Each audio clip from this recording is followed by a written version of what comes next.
and he'd come to Christ and endured persecution, rejection, torture at the hands of the secret police. He now has a ministry, goes around the world, written a book called Freedom Fighter, One Man's Fight for One Free World. There's also a DVD that goes with it. The book is published by Destiny Image. I believe that is Destiny Image Publishers. And we wanted to go back because his story, Tim, was so compelling, and let him finish the story that he started the other day. Majed, are you with us? Absolutely. Thank you so much for having me. Well, we appreciate you. Some breaking news came up the other day, and we had to cut you off early. So if you would, let's just go back to your story and set the scene as you would like, and tell us the rest of the story that we didn't get to hear. Well, I think I was able to explain most of the story last time. Basically, after I was able to escape, after I came to the Lord from Islam to Christianity, I was tortured in the Egyptian prison, and I was sent to death in Egypt. I was able to escape from Egypt to Israel after a horrible torture experience in the Egyptian prison. And I came here to Canada 10 years ago, and that's when I started One Free World International for Human Rights. It's a human rights organization defending the persecuted Christians worldwide. Right now we have 28 branches around the world, and we took over 300 cases. We never lost one by the grace of God. I think the most important that I want to say today, that in our world today there is one persecuted Christian every 3 minutes worldwide. Last year, over 165,000 Christians was killed for their faith. Between 200 and 300 million persecuted Christians worldwide. Last Christmas, I will tell you just an example. Last Christmas, Christians was attacked in 18 countries. This Christmas, we are expecting 28 countries, Christians to be attacked in. So in the time that we are sitting down here in our home, thank God, and celebrating Christmas, celebrating the birth of Christ, enjoying in peace, actually Christmas in the most of the in the Muslim world, for example, or communist world, most of the world around us is actually a very bad time. And yet, even though Christians get attacked in Christmas time all the time around the world, they still go to the church. They still go and celebrate Christ because they know that they can hurt our body, but they cannot touch our souls. And so keep us in your prayers during this time, for sure. Majed, since our interview the other day, there is news out of Egypt about President Morsi claiming new powers, almost sweeping totalitarian powers for himself. Were you surprised that he took this step, and what will be the end result of this? I am not surprised at all. Welcome to the what's called Arab Spring. The reality and the truth that there was never Arab Spring. Arab Spring, it was a lie. It's the biggest lie that the Western media and Obama administration adopted. Basically, what we are seeing right now is a cold, deadly winter on the minorities and on the true democracy in the Middle East. If we just talk about, let me just be frank with you. Let's forget the politically correctness and let's just talk honestly. Good.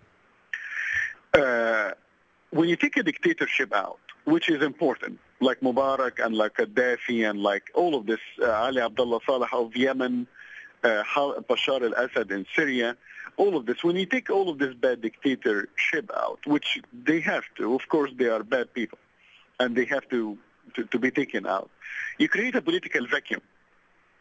Who's using this political vacuum is the extremist. If we are just talking about the Egyptian society, you have 30 to 40% of the Egyptian society is illiterate. They don't know how to write and read their own name. So even if you reform the constitution, they don't know what they are voting on. So the truth and the reality that we are repeating the Iranian scenario. when they took the king of Iran, now Khomeini came, and now look at Iran, the situation in Iran. We're even repeating the Gaza scenario when they voted for Hamas, and look how Gaza today. So in order for us to sit down and say, this is an Arab Spring, this is the true birth of democracy, ladies and gentlemen, allow me to tell you, there is no democracy without education first. Without education, democracy dies. Without the separation between the religion and the state, will be the end of the true freedom of religion in any country. And this is exactly what we are seeing in Egypt, and this is exactly what we are seeing from Mohammed Morsi, the president of Egypt, of Muslim Brotherhood. Could you say a word about the situation for the Christians in Egypt, especially the Coptic Christian minority? That's a part of the story we don't hear much about here in the West. They are persecuted. They've been attacked, and they've been persecuted like daily, and nobody protecting them. The Muslim Brotherhood, of course, is a terrorist organization. Make no mistake.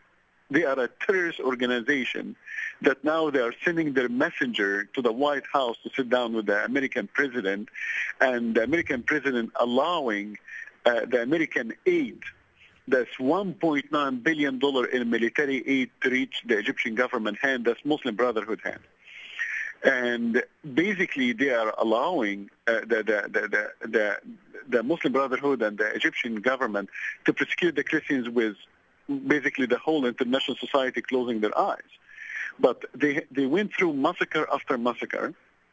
Until now, they cannot build churches by the law.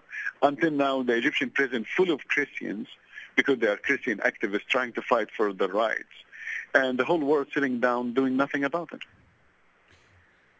Talking to Majed Shafie. Did I get it right? Yes, you did great. As long as you don't call me Bin Laden, I'm very happy, man. So don't worry about it. Okay, brother. Well, you can just call me Tim Wildman. Okay? All right, brother. Anyway, thank you for being on our program. I wasn't here last week when you were on, and we had to interrupt the interview. Well, by the way, what is your website? www.onefreeworldinternational.org. onefreeworldinternational.org, and he's our guest spells his name Majed, Lel, and the last word is Shafie. You know, it's interesting. People in the West, and in America in particular, are under this false idea that somehow you can build a Western-style democracy with an Islamic dominant religion in place.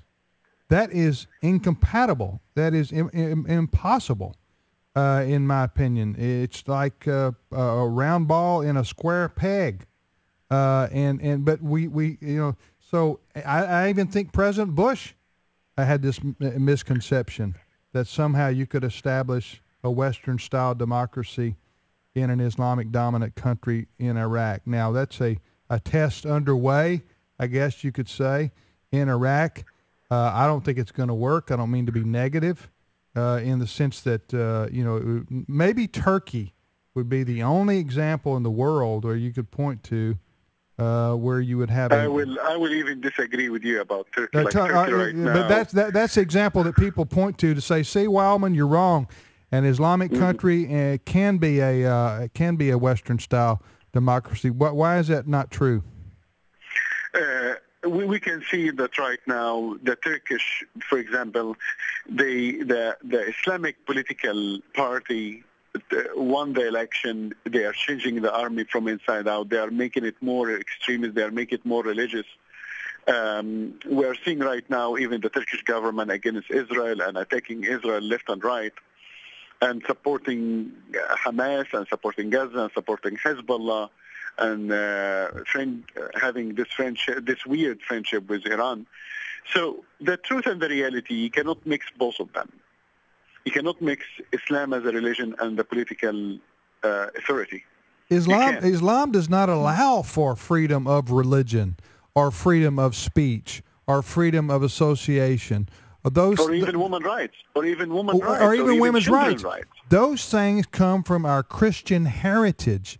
Absolutely. The Judeo-Christian value system, which was the value system that up until the last 20, 30 years was the dominant value system of Western countries, especially the United States of America, and to some extent Canada, where you live. So this was, but we're, so Americans think, well, we'll just go over there and, make them a democracy. Well, a democracy is what, even America is not a democracy. We're a constitutional republic. We're not we don't vote on everything and the majority wins. Majorities can't overrule minorities' rights that are constitutional. So we don't have a, quote, democracy. We have a constitutional republic. But what I'm saying is all that springs from our Judeo-Christian heritage, those rights, those Bill of Rights that we read about, and the Constitution and the representative form of government, all that is based on Western ideals, which are Christian ideals, which you cannot get from Islam. Yes, that's true. That's true. You can't. God bless you guys. Thank you for having me in your show. Okay, my friend, give us your website again, and we look forward to talking to you sometime soon. www.oneFreeWorldInternational.org. You got a plane to catch? Yes, kind of. Yes, okay. I understand. Thank you, Majed. Thank you so much, Majed, for being with us. God bless you. Take care. Bye-bye. Bye-bye. We've been talking. He told us he had to go early. Yes. Catch, I think, Majed El Shafie, author of the book Freedom Fighter, One Man's Fight for One Free World, published by Destiny Image, also a DVD that goes with it. It's a compelling, riveting story. The other day when we were talking with him in the early part of the interview before we got interrupted by breaking news, he went into some detail about the torture inside the sort of a dungeon of an Egyptian jail. Suffice it to say, this man came from a very high-level Muslim family in Egypt, converted to Christ, paid a heavy price for it, and now is a true freedom fighter for freedom of religion around the world. It's a good man.